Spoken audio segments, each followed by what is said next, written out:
Okay, only 2 days late this time. So what if this new set has been out for a day now? I'm sorry. Yeah, I don't know how I fucked up so badly, but I did.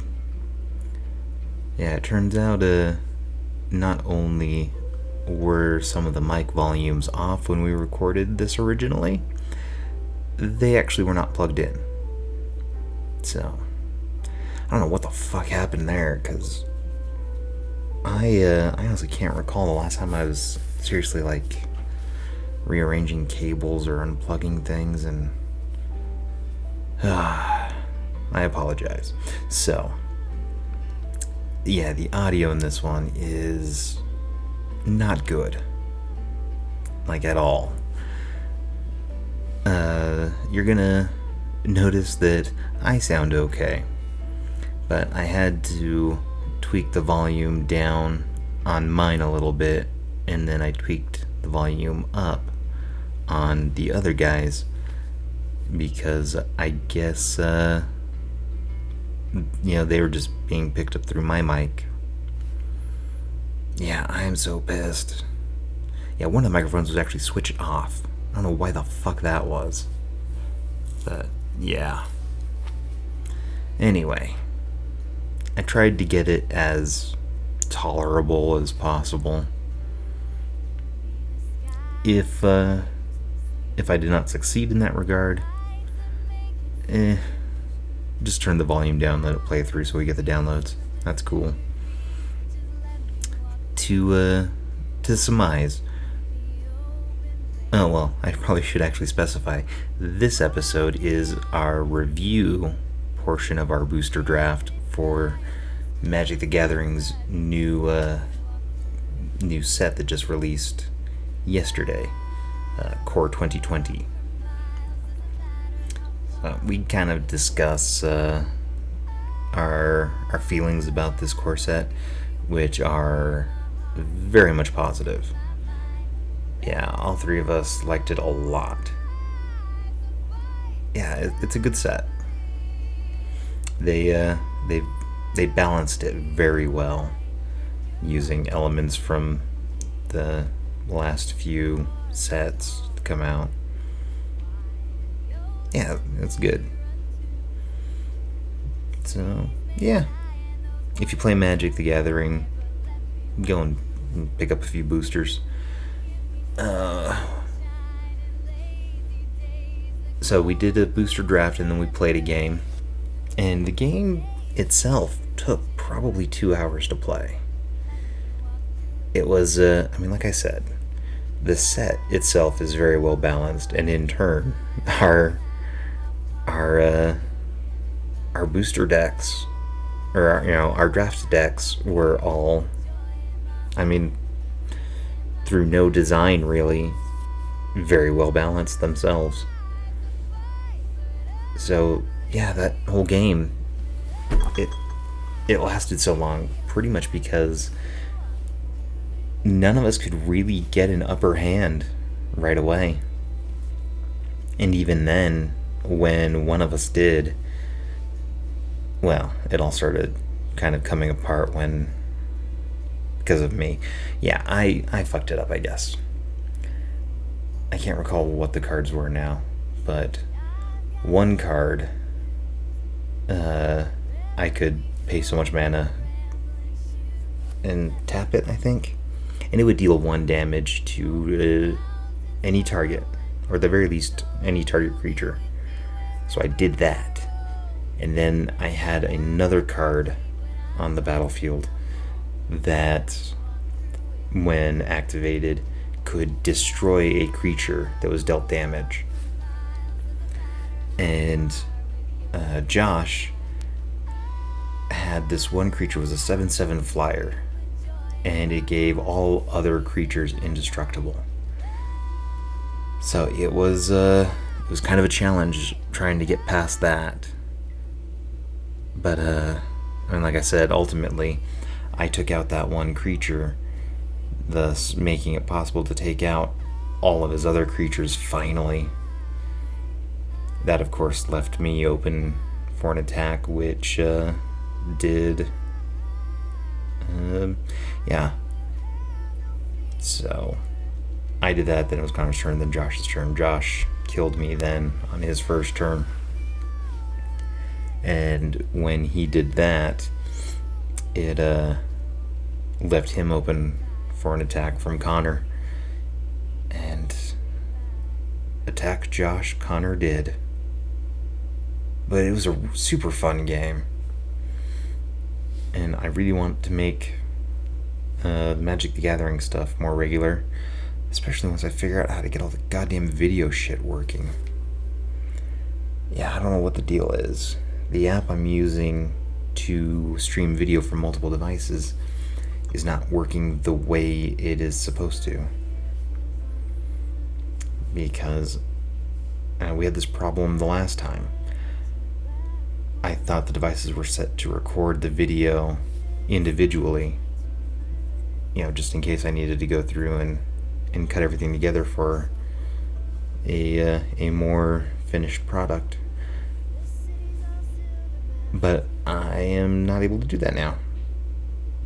It just keeps recording the actual feed that should be going out live, which I don't think is, because when I got on Twitter I could not find any posts or anything from myself. So, and yeah, dealing with that is why I did not catch the issues with the microphones until, last night. I'm still so pissed about that shit. Anyway. Yeah, so this episode, Connor, Josh, and I, we spent about an hour. I got to trim this down a bit to make it fit more easily here.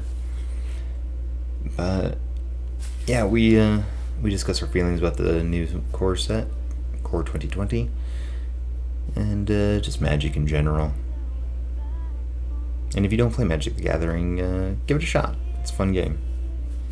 You'll enjoy it. Or not, whatever. I'm not the boss of you. I don't have much by way of news. I'm sure you've heard by now, this past Tuesday, Rip Torn passed away. He was 88. He was a very funny man. I was trying to find the cause of death and could not find any of that information. Instead, I found some funny stories recounting just how he's such a nice and sweet guy, and he was a good person to work with. So he will be missed. Yeah, there's been a lot of death going around lately. Yeah, we just had a death, not at my place of business, but one of my coworkers passed away this past Sunday. I mean, I'm okay. You guys know I've dealt with perhaps more than my share of death, so I don't usually have any problems when I hear about this stuff.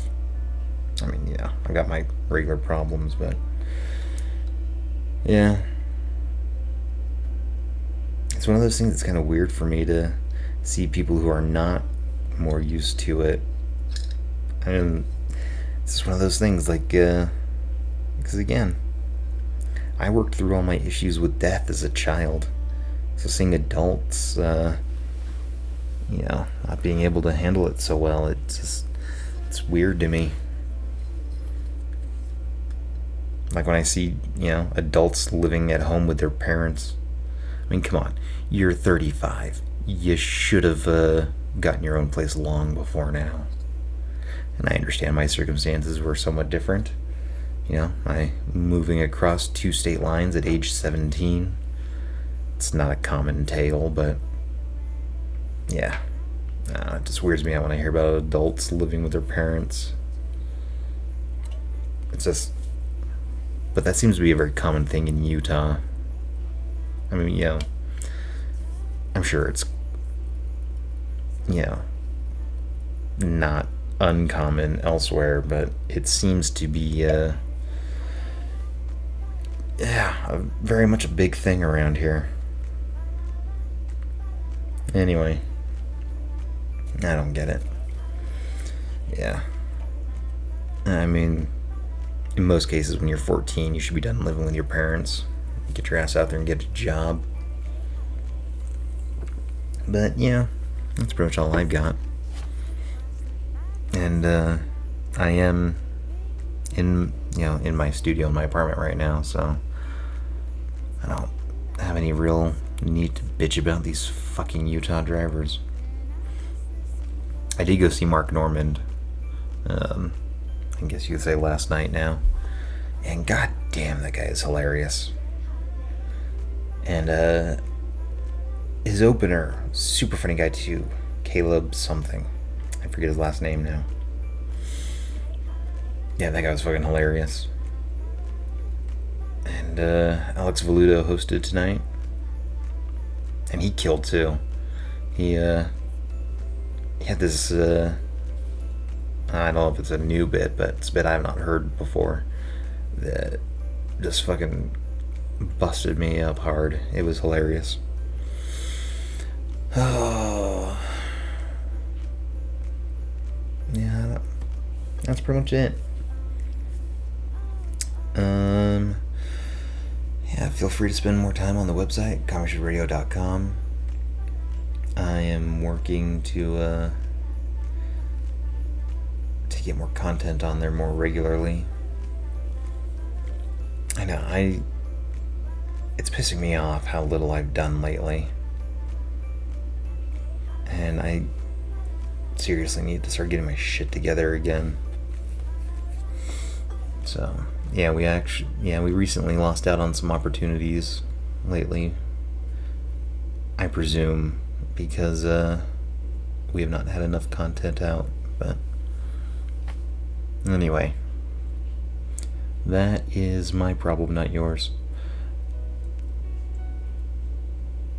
Oh, and start looking at the Patreon page.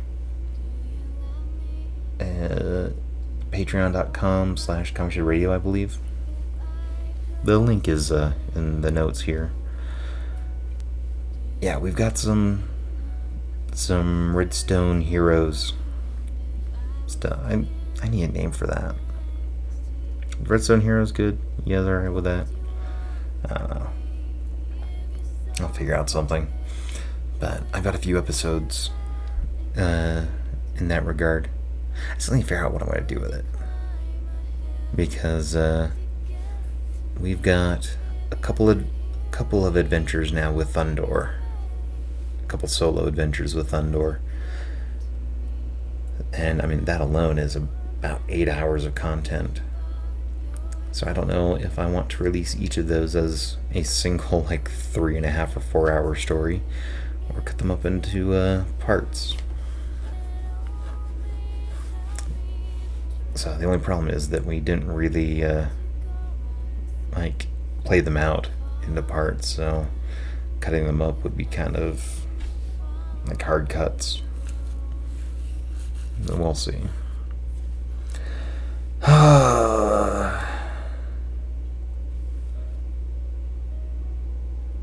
Yeah, and Caleb and his wife have recently moved. I'm hoping to be able to keep them in the game, but I don't know yet how feasible that's going to be.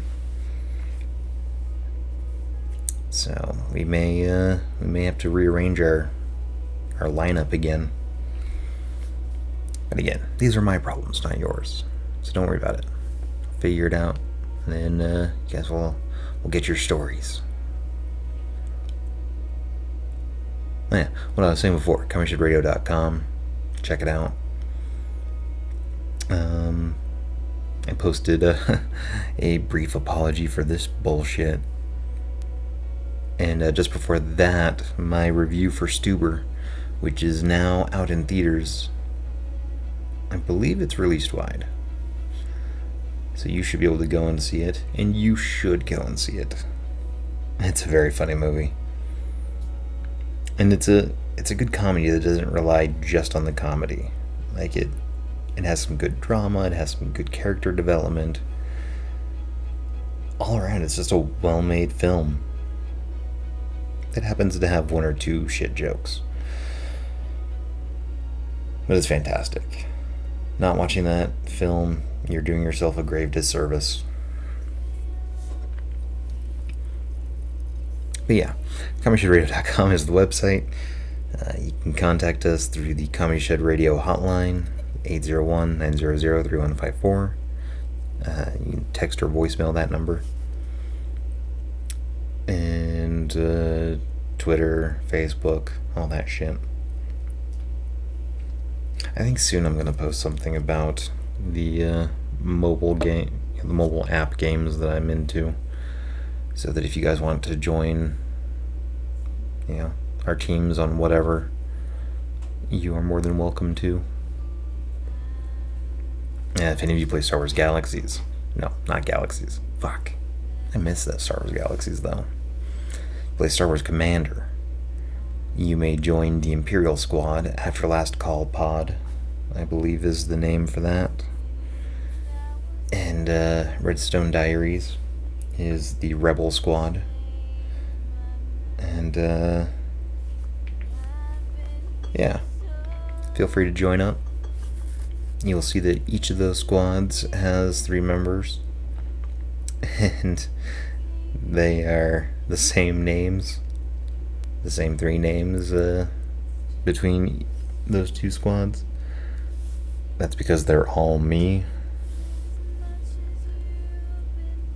Yeah. Yep. Because I've got, all these different devices that I use for the podcast and all that.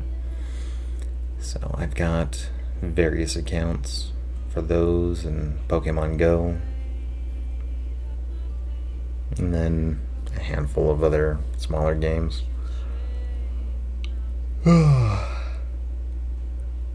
damn it, I am sleepy. I need to get to bed too. Because I've got a somewhat earlier than usual shift. And we'll be playing poker tomorrow night, ideally. Alright. Well, I suppose I'll do it. Have a good one.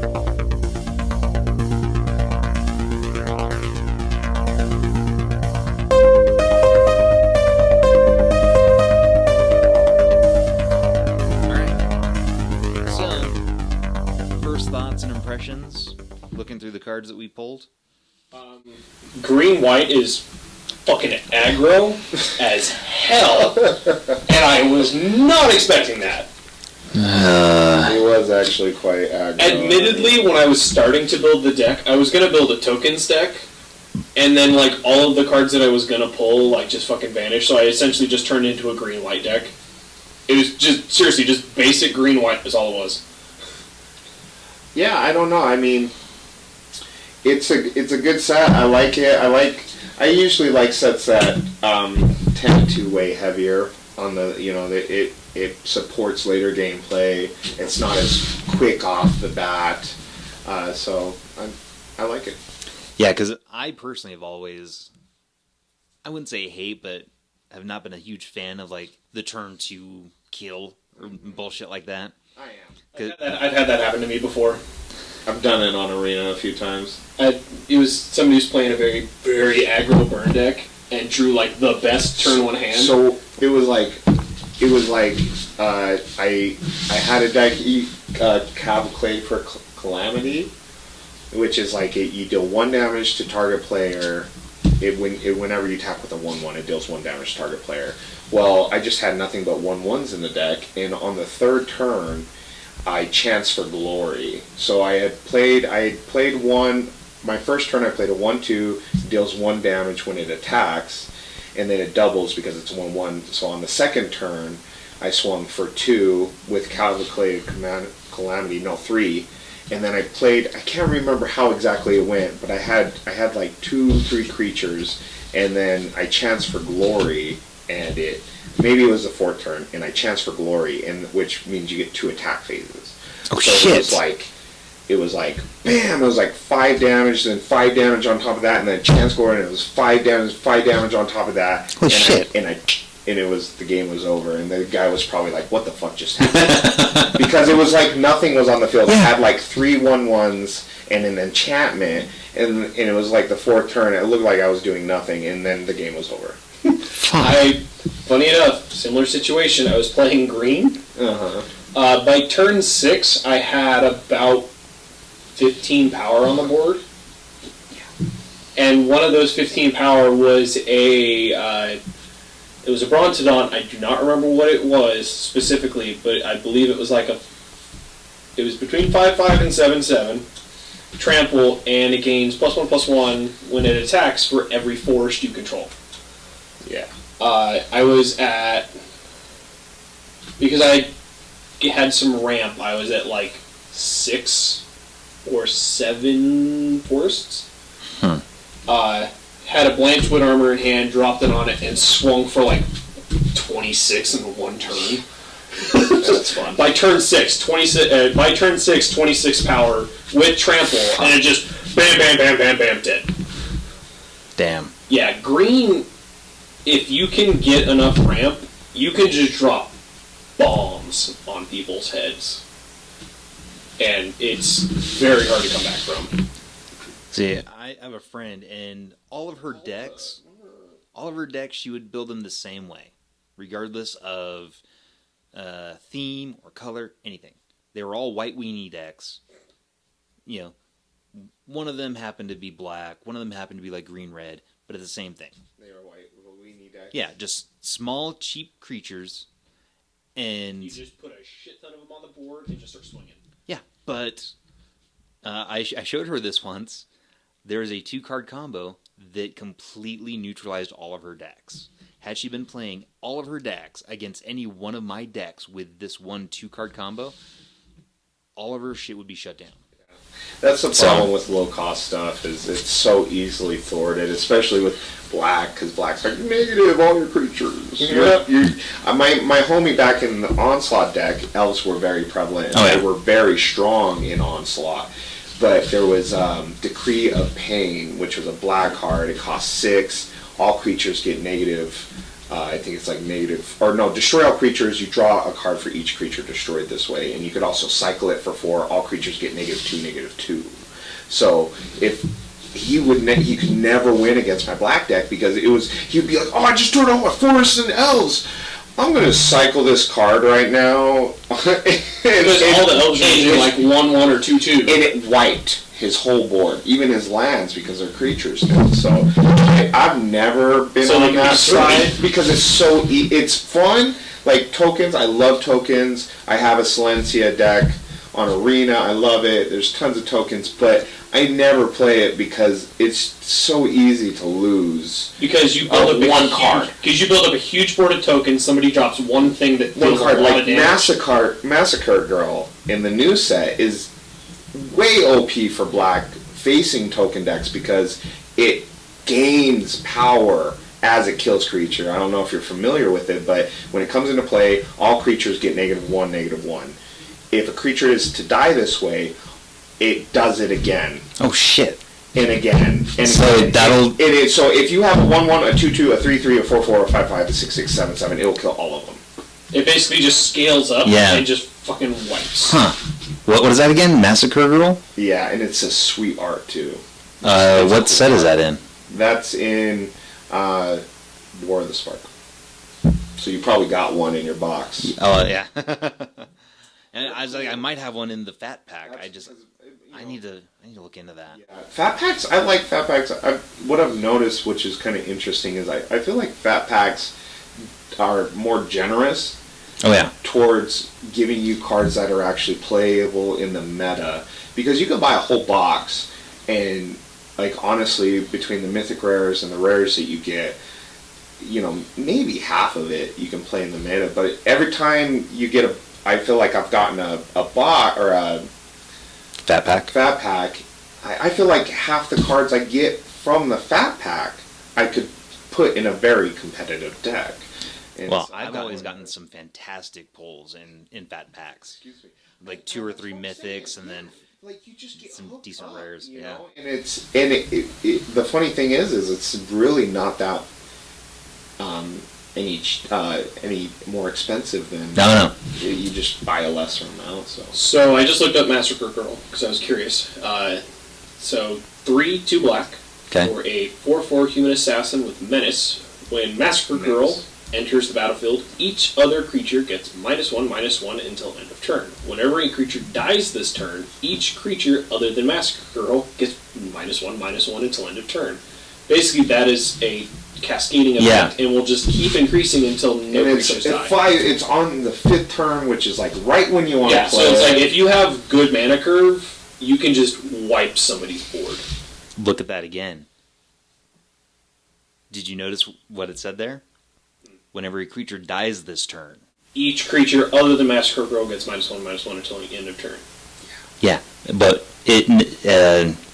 Oh, you're right. So if It's multiple creatures anytime. die, so if multiple creatures die at once, it does it again. For it just incrementally gets huge. I'm talking combat though.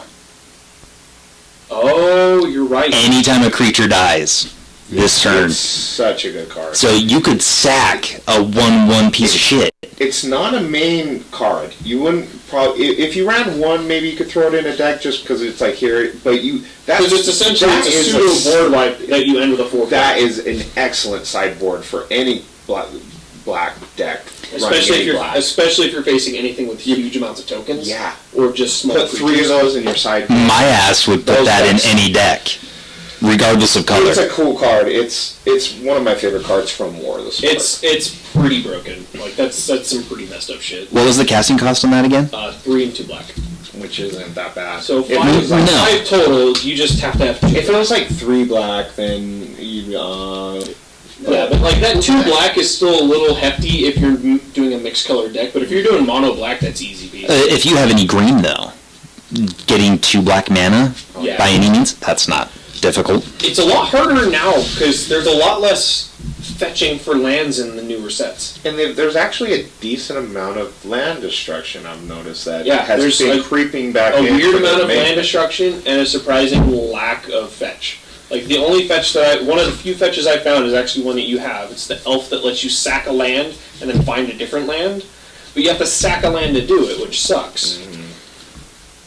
Yeah, but Gift of Paradise, I got it in this deck.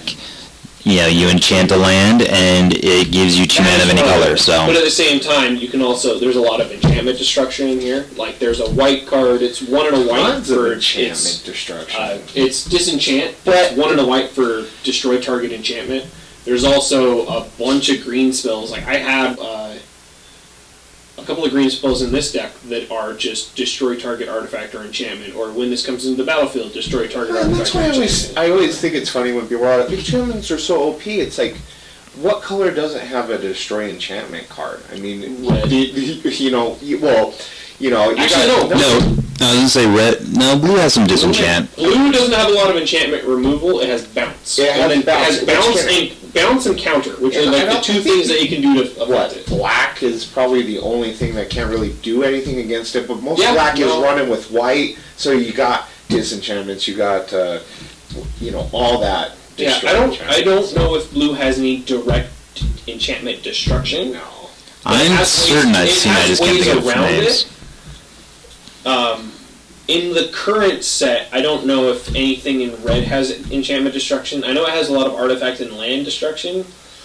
I haven't seen anything I feel in like black. I've seen, what is it? It's like Smash or something. It's called something else. It's like, I forgot what it's called. It's like Clobber or something, and it like destroy an artifact. I think it.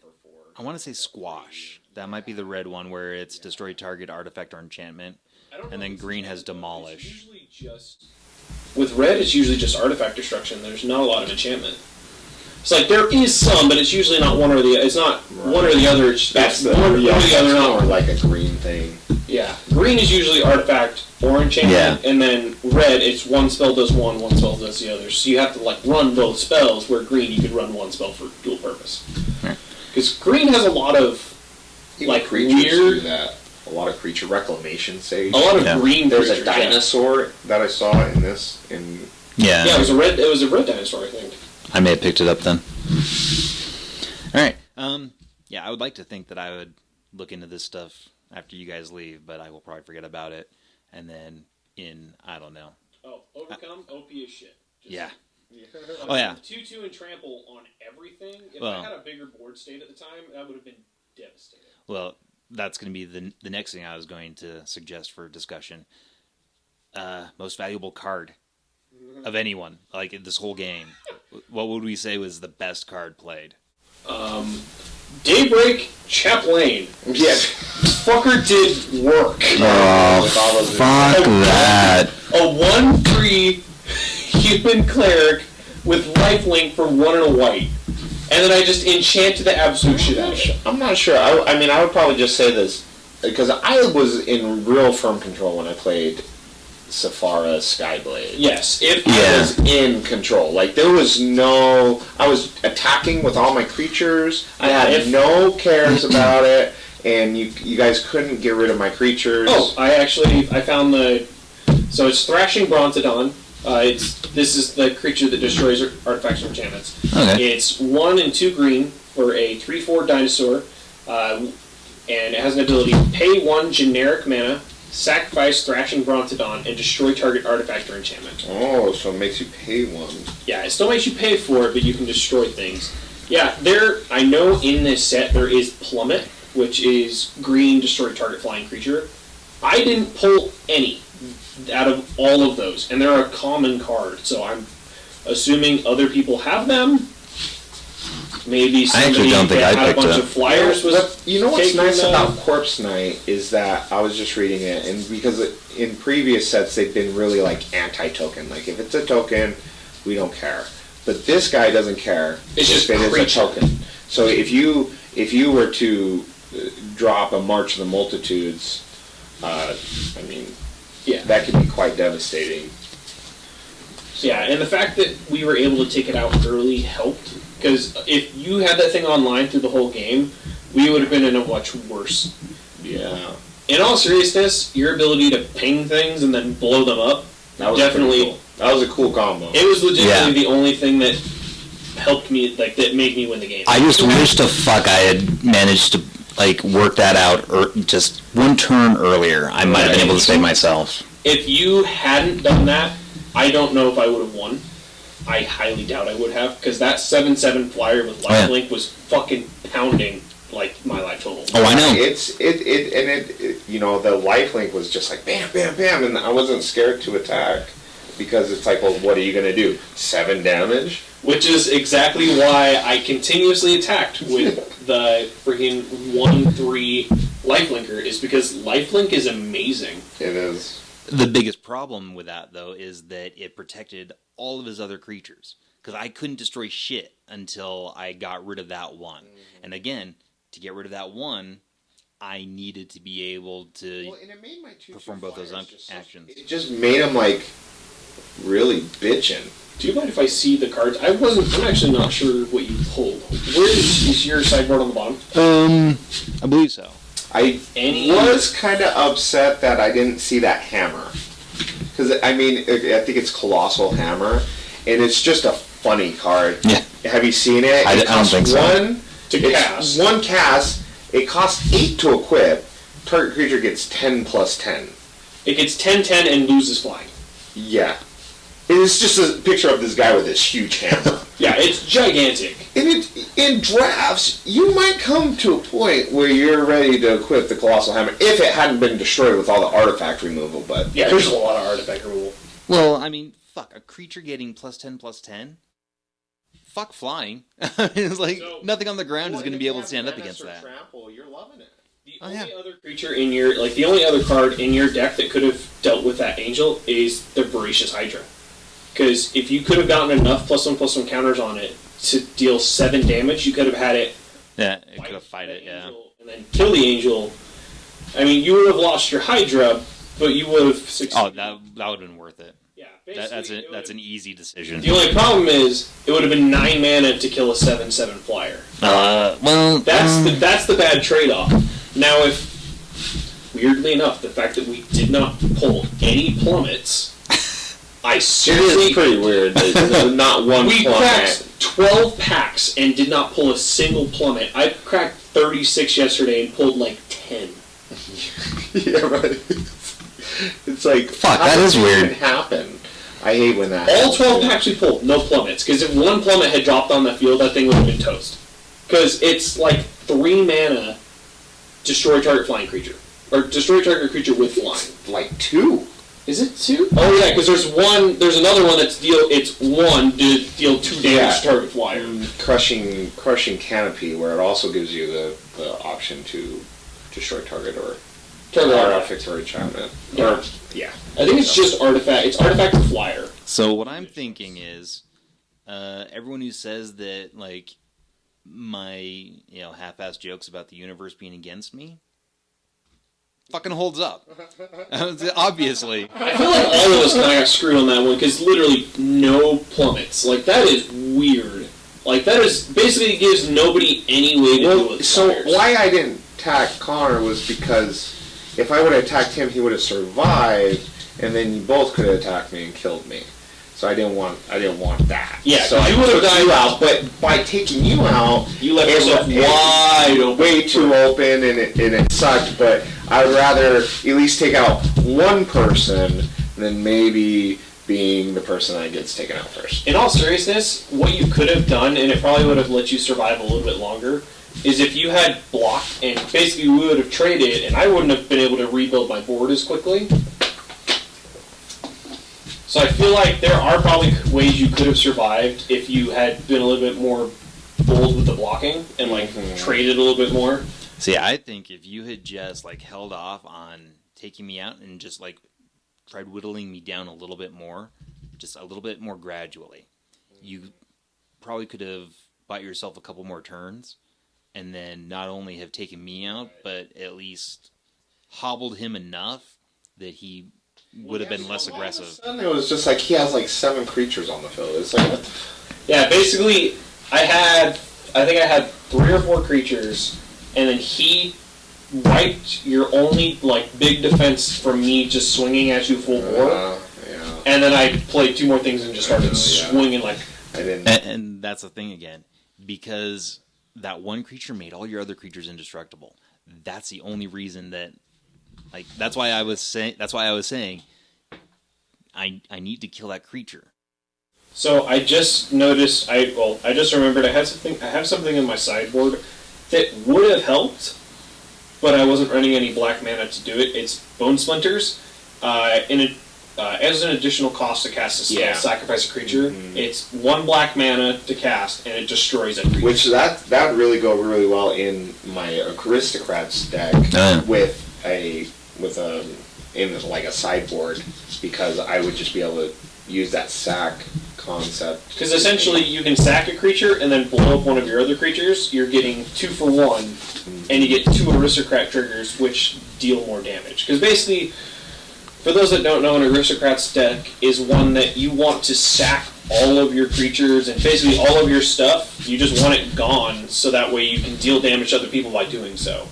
Like, you usually have an artifact or That's how you control the game by killing your creatures.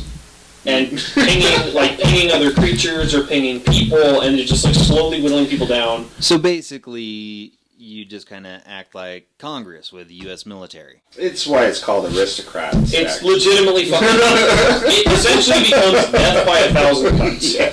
It's like token strategy where you are just killing people by just like whittling them I down. think that's probably one of the why I really appreciate Magic the most, is because if you actually pay enough attention, they put so much detail into everything that the name of the card, what it's doing, and how it actually plays in the game all makes sense within itself. And then you can take bigger concepts like the Aristocrats, which is kind of like this theatrical play of like death and brutality, which can be mirrored to like you said, Congress. And that's the beautiful thing. And if I mean, maybe it's not totally intentional to that point, but I mean, there's not a whole lot to try to surmise from that. It's kind of very surface, and I like it. Well, a lot of that is because one of my heroes, and I've said he's the head of R&D a few times before over Magic the Gathering, Mark Rosewater, and that guy, he's hilarious. And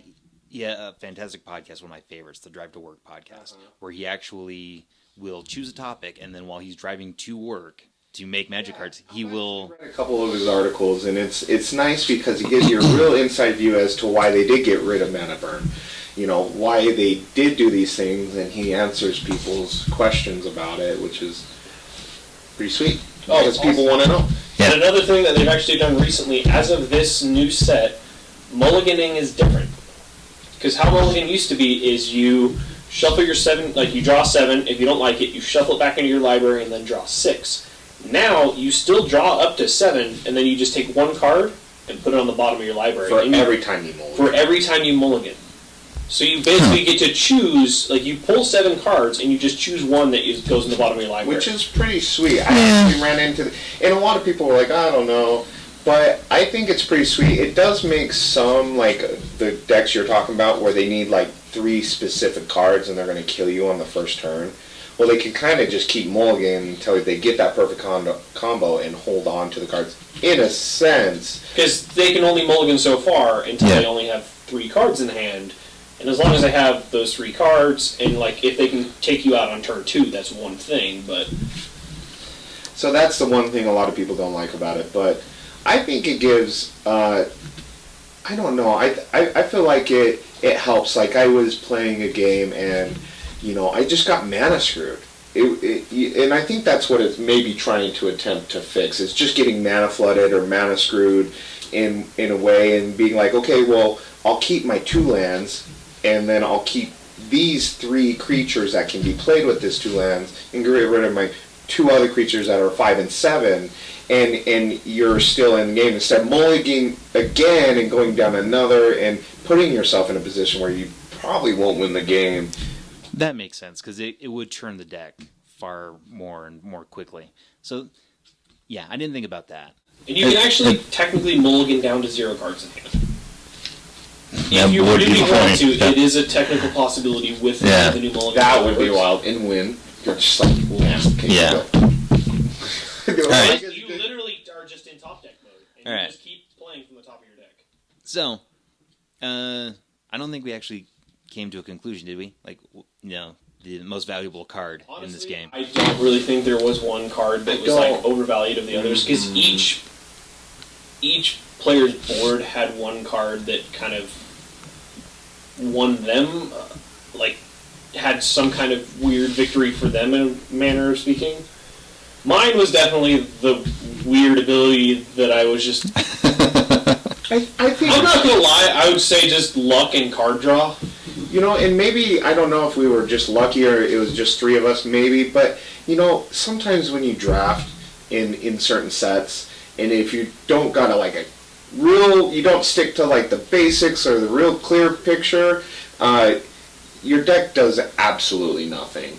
And what I thought was interesting is you had all colors, but yet your deck was still finding a fair amount of synergy that you didn't necessarily plan for. Well, that was mostly just because I managed to get,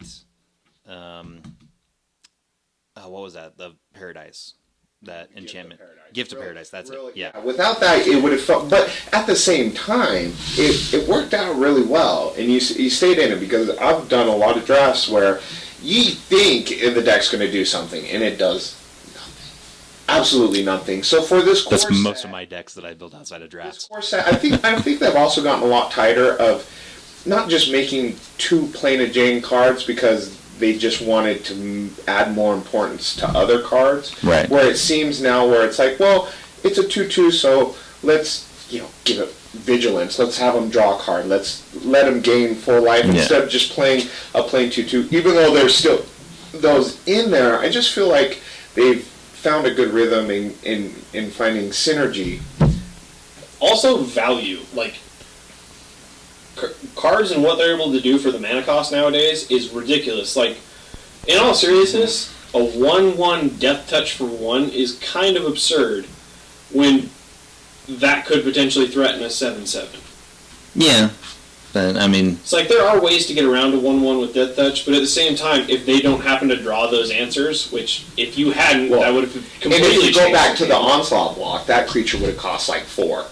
Yeah. You know what I mean? It would have been like stupid. Yeah. It would have just been stupid. It would have been unplayable. older back sets. in Onslaught block, Colossal Deadmaw would have been like OP.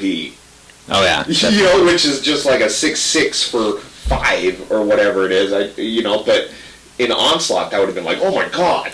But in fairness, in Onslaught, like going back to your Death Touch creature, that extra cost for a 1/1 with Death Touch back then wouldn't have been terrible because It would have made sense. in that particular block, though, Right. there were a lot of fantastic enchantments. So you could make that 1/1 super valuable with just like 1 or 2 other cards that would be, maybe 2 or 3 converted mana cost. In all seriousness, if I had played my hand right, because I kind of overstepped and did some things that kind of screwed me over, where I could have easily saved that Scorpion.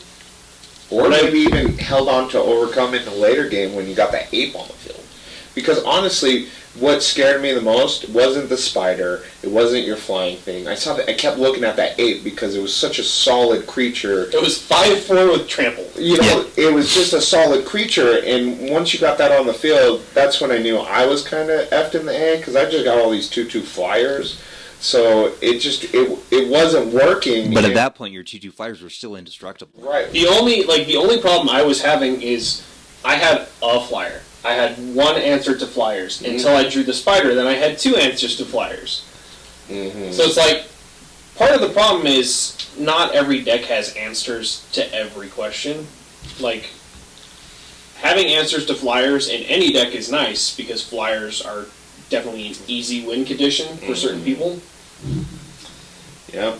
Well, it was kind of funny how you went all combo crazy. You went for the classic, like, yeah, I got some green, some white, some power, some life gain, some enchant stuff, and I went for the, white flying, maybe a little bit of control with the black, and Tim went just full Warburg. And it worked, though. It was working. The fact that you legitimately played a fucking Wooburg draft deck is ridiculous. And honestly, the reason why I you always died have, though. is you were threatening. It wasn't like you were just sitting there doing nothing, but you were constantly attacking, so you were leaving yourself open. Yeah. Yeah. Because that 7/7 was, taking people out. See, the only problem is that, at that point, you guys all had flyers. I know. So Right. I had nothing to defend you against were it. backed in a corner. Yeah. Might as well just flash out. I had to attack Which was in order to really defend. funny because, like, my deck is not built around getting flyers. I happen to have 1 enchantment that gives me a flyer, and that's it. And I happen to just burn it on the lifelinker because, in my head, the reason I chose that is because if I can continuously ping No, for that life, was a really good choice. It really was. because the only reason I did it is I was thinking in my head, if I can continuously ping for life, I can at least somewhat stabilize in long game. And then I just kept drawing enchantments, and I just kept stacking I essentially created a Voltron deck without meaning to create a Voltron deck. That was one thing I really liked from, I think it was the actual set Scourge from the Onslaught block. There was a cycle of enchantments. They were dragon enchantments. So there's an enchantment in each color, and they would, give you some aspect of the dragons. So like the blue enchantment was Dragon Wings, gives you flying, and then you could like cycle that enchantment or something. And then like the black one was Dragon Shadow, and that would give it like +1/+0 and fear or something like that. And when you Fear, the ability you never see anymore. It's like Which is Island funny Walk. because- You just don't see it. Which is funny because fear and intimidate kind of go hand in hand almost. Uh-huh. they're basically the same, aren't they? I can't remember exactly what Intimidate reads. I think fear is only for black. Or artifact creatures. So if it's not a black creature or something. Yeah, it can only be blocked by black or artifact And creatures. then intimidate is It has to be blocked by a creature that shares a color with Okay, it, that's or what an it is. artifact creature. So, yeah, Intimidate is a less specific fear. So that's why you don't see fear anymore. And you don't even see Intimidate. Like, the last time I saw Intimidate was back in the the Mirrodin block. Like, not the original Mirrodin, the Scars of Mirrodin. No, it's been used since then, I'm pretty sure. Intimidate? I think so. I would have to double check. But Menace has really taken especially in War of the Spark. oh yeah, And I feel like that Menace one is a really, huge. that one really started showing its teeth in the Shadows over Innistrad block. because like all the vampires had fucking menace. Yeah. It was ridiculous. So like you had a 2/1 vampire with menace. It's annoying to deal with because you could ping it for 1, but you can't hit it because you have to have 2 creatures to block it, and you never want to waste 2 creatures on a 2/1. Right. Yeah, Menace is a good ability. I underestimated the power of Menace and went until I made that Mardu deck, because there's a cat, it's a 1/1 cat that you can sacrifice a creature for 3, and it gets two counters, 2/2, and it has Menace. So all of a sudden your second creature's pinging them, and next thing you know there's like this 7/7 cat. And no one can block it because it's just too big, and it's mean. It gets nasty very quickly because it's also, you can play it anytime you can play an instant, so you can sack creatures on their turn to pump it up, which was what I like to do. Drop a Bloodlight Fiend. If I have one of those, when you sack a creature that you deal 1 damage, it's like I'm getting 2/1 counters. I'm dealing you 1 damage. Then the Bloodlight Fiend's giving you 1 damage. So you just took 2 damage. I got 2 plus counters, and it's got Menace, and it's like 1 for 1/1. Yeah. It's a great card. Huh. It's awesome. One card I'm glad we didn't see is fucking Chandra Awakened Inferno, because that would have been fucking annoying as shit. So Is that the You mythic would've been rare able that to you... play it too. it's Oh, yeah. generic and 2 red for Chandra Planeswalker. It cannot be countered. Oh, damn, I didn't know that. It Yeah. cannot be Let me countered. see this shit. Its +1 ability is each opponent. It's +2. Oh, it is plus. Yeah, you're right. It is +2. She's Yep. good. It is +2 each opponent. So in any multiplayer game, that is Oh, yeah. deadly. Each opponent gets an emblem where at the beginning of their upkeep, they take 1 damage. And you can continuously stack that over and over, and they just take more and more damage for every emblem they have. So the longer that thing's out on the field, the bigger a problem it is. Nope. I might draft red next time. No, I guess. So what? We draft a couple times, maybe when this box is done, and then try to attempt to make a Well, 60 card deck, or no, so the plan is to get this game going. Yeah. Now the plan is to get this going regularly, like I was saying, weekly, ideally, and having like even 3. Like this turned out great. This was a fun game. It wasn't too bad. Yeah. I was like, is this enough people? I think maybe the best would be maybe like 5. Well, for this format, 3 is kind of a weak show, but still, like the actual game was fun. Like that was a solid game. The last time I was involved, it was 4-player. I was the first one knocked out. Yeah. That I was knocked out hilarious. by, like, turn 5. I was pissed. That was fun for me. Well, because, I was convinced the other 2 people to turn on me, and then you fucking won by wiping them out when I was trying to hit you.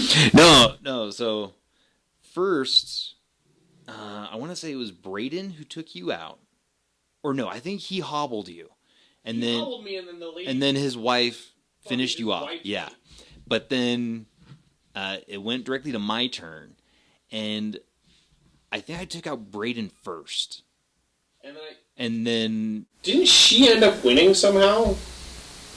I thought I won that, but I don't remember now. I think you might have won. or maybe She had like some weird come from behind victory kind of thing where she took me out and had an excellent word state, like stabilized. You took out Braden and then she won. I think. I don't quite remember.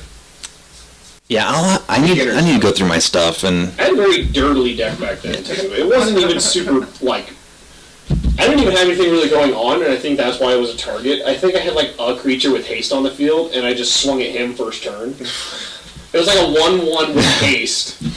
Raging Goblin. but you Kill him. yeah you filled out that creature lineup fast. You had a lot of creatures. This game, yes. Oh no, I mean then, like your board filled up fast, because you had at least 4 or 5 creatures in play by the time you were knocked out. I want to say. I legitimately do not remember. I know that like whenever I'm going through files on my hard drives in that. I always see the videos like, oh, I should watch that again so that I can remember what the hell we did, because it was a fun game. But all right, so yeah, let's wrap this up. Like overall views and opinions of Core 2020. What are you guys thinking? I think it's fun. I love the core sets. I think it's a lot less, or it's not as plain Jane as prior core sets. I actually think they've been doing a really good job at it, but it's, it's supposed to be plain Jane, but they're just doing a better job at just, some of the core sets, it was just like everything did nothing. It's like, I'm a creature, I'm a sorcery, and it was just there was nothing to it. There was no fun stuff going on. This core set has a lot of good synergy within the different colors. Like, red, green, blue has elemental synergy, which is excellent. Blue, white has flyer. Blue, white, black actually has good flyer synergy. Black on its own has excellent like recursion and zombie tokens and graveyard shenanigans. Mm-hmm. Well, I like. It seems like there's a return to tribes, so I'm wondering if the next, set or next block is going to, because I probably missed out on a couple blocks where it was tribal, but again we keep going back to Onslaught, or at least I do, and that's why I loved Onslaught. There was zombies, there was goblins, there was elves, and there was elementals, and angels, and they were all powerful, and they all had their uses, and one wasn't big over the other one, and I've kind of missed that because they ever since they introduced Ravnica, I think I forgot what it was called, but it was like right before when they introduced the fairies. I think that block was very tribal. Lorwyn. Yeah, yes. That block was very tribal. I missed out on that block, but ever since Ravnica, there's been so much splicing of colors that to really get a true tribal deck, it just doesn't happen anymore. So I will say the most recent tribal heavy set the most tribal heavy block recently is the Ixalan block. Absolutely. Ixalan and Rivals of Ixalan. Right. It was literally... And I just missed out on that kind of, because I came back in... Pirates, Dinos, Vampires. You had 4 tribes, and each of them was equally amazing. And the preferred dinosaur about that though is not only was that block tribal, it also mixed up the colors and all that shit. Because you had merfolk that were green, you had vampires that were white, you had pirates that were blue. Right. It's just they jumbled all of that so much. It gave you excellent color combos for each of those. Like the fact that you had red, white, green, just dinos. Missed out when I started playing Arena. I played a little bit, but I didn't really get the full taste of it because of the core set and Dominaria and which are very prevalent in Arena right now. And the Guilds of Ravnica and stuff, and I instantly just got so attached to Ravnica cards again, because I do like Ravnica. I do think it was a really powerful set for Magic to really, just mix it up just enough. I was always doubling season, and all these great cards came from the Ravnica block that see a lot of heavy play in Modern. So I always like Ravnica. I was saying you might want to turn your camera. But I just didn't get it. I wasn't able to get into the whole Dinosaur and Pirates theme because of when I came into Arena, there was just too many other cards to have fun with. Yeah. It was just how are you not going to play Hydrochoresis in a deck? You got to or something. So. Yeah. No. So what I was saying, part of the reason I love the color combo for the dinosaurs and the dinosaur tribal, red, white, green, Naya is amazing for that because you have big green creatures, red high damage burns, and then white evasion and flyer and control. So you have a great combination because the green, with the big green creatures, you also have excellent ramp. You have mana cost accretions with a lot of the creatures. A lot of it, like, is very much Yeah, there's cards. I'm still, you know, dinos matter. It's great. I'll be playing people on Arena, and I come to realize I'm like, wow, I haven't even seen this Ixalan card. I don't even know this card, you know. And I'm like, wait, it's actually pretty good. Why don't more people use this card? Part of the reason people aren't using Ixalan cards as much is because that set or that whole block is going to be phasing out Right. of standard, Right. like by the end of the year. Mm-hmm. So Right. people don't want to get super heavily attached because they know the cards aren't going to be playable in a few months. Right. Which Right. sucks, but at the same time, I also understand why they're amazing and why they've held like prevalence so well. Is like one of the dinosaurs that is by far the most bonkers is Zakama, Primal Calamity. He's a 7/7 for Naya and I think 5. I haven't looked too closely at that set in a while. Huge. So Naya is red, white, green, Right. and then 5. For a 7/7 with Vigilance, Reach, and Trample. And it has 3 other mana cost abilities where it's pay 2 generic and then red, white, or green for different effects to Wow. either See, I don't even destroy know an that card. artifact, destroy, like, deal 3 damage to a creature, or destroy an enchantment. Like, it's craziness. You're like, how does this card have this much power? Like, it's kind one of the things that I've seen it in it's like the most... control and ramp. It's amazing. Also, one of the biggest kickers is when it comes into play, you untap all your lands. Oh, So basically, you play it for free, and then it can immediately just start burning stuff out. wow. Yeah, let me pull it up real quick because I want to be 100% certain on what I'm talking about because Zakama is ridiculous. See, and I haven't even seen those cards. I've seen I've seen the tribal dinosaur deck, the red green one. That I'm just gonna make a ton of dinosaurs. I also I'll say this. I was very far off. So Zakama is great in Commander. Mm-hmm. He is a great commander. Mm-hmm. He's really high cost, but so he's actually Naya and 6. Oh wow. So he's 9 mana, 9/9, Elder Dinosaur, Vigilance, Reach, Trample. When Zakama Primal Calamity enters the battlefield, if you cast it, untap all lands you control. 2 in a red, Zakama deals 3 damage to target creature. 2 in a green, destroy target artifact or enchantment. 2 in a white, gain 3 life. God damn. So basically, Lightning Strike.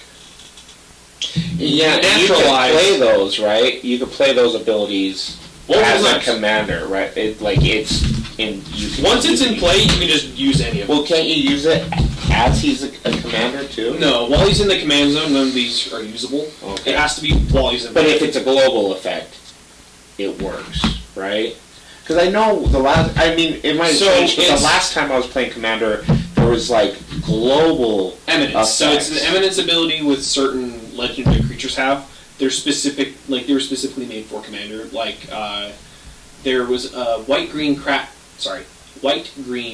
tribal deck Mm-hmm. where I cannot remember the commander's name. A Johnny. Yeah. Arbo. Arbo, he was a Selesnya cat that had an eminence ability where target attacking, while it's in the command zone, target attacking cat creature gets +3/+3. Oh, okay. So basically it pumps a cat while it's in the command zone. And like a bunch of different commanders in that block of commander decks, the pre-generated ones, had crazy eminence abilities. Like the Dragon. It's a giant, like 7 or 10/10 dragon that while it's in the command zone, all other dragons you cast cost 2 less.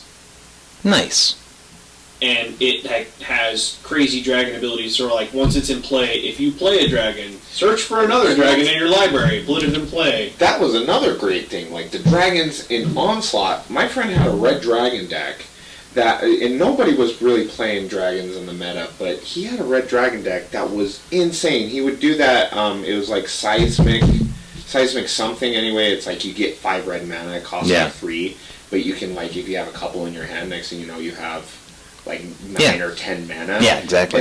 And then there was a dragon you play, and you can pay any extra amount of mana, and I think it deals damage and gives itself counters. And it was brutal. He could get that. It essentially gives it fire breathing and then counters. And he would have ridiculous.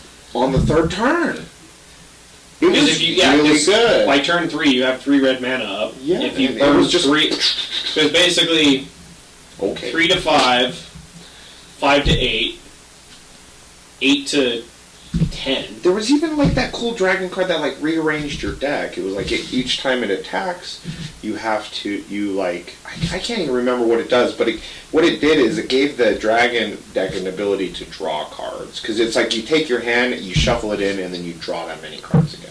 So it was. It's essentially a Wheel of Fortune effect, but instead of binning your cards, you actually shuffle them back in your library. Miss Onslaught.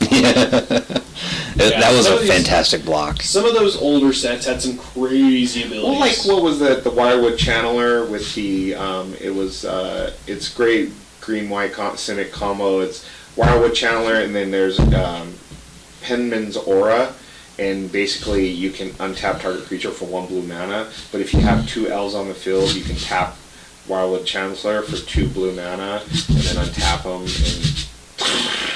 And basically, you just have an infinite blue mana generator. yeah, you can tap it for any color. So you would do blue, and then you do green, blue, and then green, green, green, and blue, and you just make sure you can untap your creature, and you can create whatever mana you wanted. And then if you have that in a red, blue, green, or if you have that in a red, blue, green deck, Fireball, everyone's dead. Yeah, no, I mean, yeah. That is, funnily enough, a huge thing in Commander. If you're playing any kind of red deck that can generate infinite mana, and you have a Fireball in hand, if you have access to 1 red mana, you can literally wipe a table if you have infinite mana. Because it's literally, I want to say, the original Fireball with X and red. Yeah. And it But- does X damage to To any number of targets, but for each additional target, you need to pay 1 mana. But if you have infinite mana, it's literally just Doesn't matter. bomb, bomb, bomb, dead. And of course, I I'm would. actually kind of glad that Fireball wasn't in this set. Oh yeah. I will say that. In conclusion, Yeah. I'm glad Fireball isn't in this set. Yeah, no, Fireball's really broken. It is. I'm glad the burn spells in this set are what they are. Like, because I want to say there's Lightning Strike and Shock. Yeah, I played Shock once. I know there's Shock, I don't know if there's Lightning Strike. But Shock is a great one, because It it's is. 1 mana It's- for 2 damage, so, Yeah. like, that has a lot of good value. It's funny how OP red can be, but you just like take away Shock and it's not OP anymore. then you go back to Magic Core Set 2010, and you have Lightning Bolt, which is 1 red mana for 3 damage. That is bonkers. Yeah.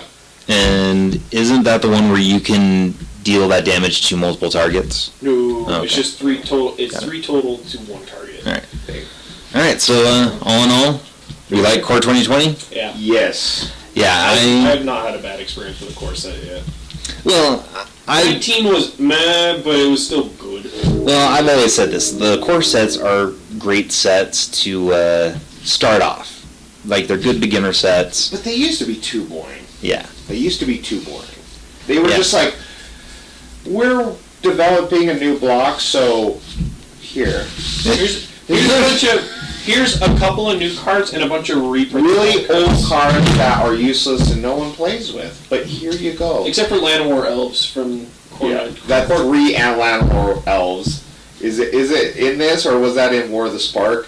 Where it's literally 3 Landlore Elves and Yeah, it's everything? Land War Tribe. It costs 1 and a green, or it's 2 green. It's 2 green and it taps for 3 green mana. It is like I just It's weird, like it's like a play on it. And Yeah. It's so funny, and I also like when Magic does that, is they kind of poke fun at themselves. Oh yeah. And that's always good, because Yeah. you need to do that. But Land War Elves for the win, because big green men need to come out quicker. Yeah. Yeah. All right. Sorry, man. So Green. yeah, Core 2020. We're good. Good set. Yeah. Thanks for coming, guys. Yeah. Anytime. This was a lot of fun. My ass hurts. Yeah. Cheers on your face, 'cause it's killing me. Oh, God.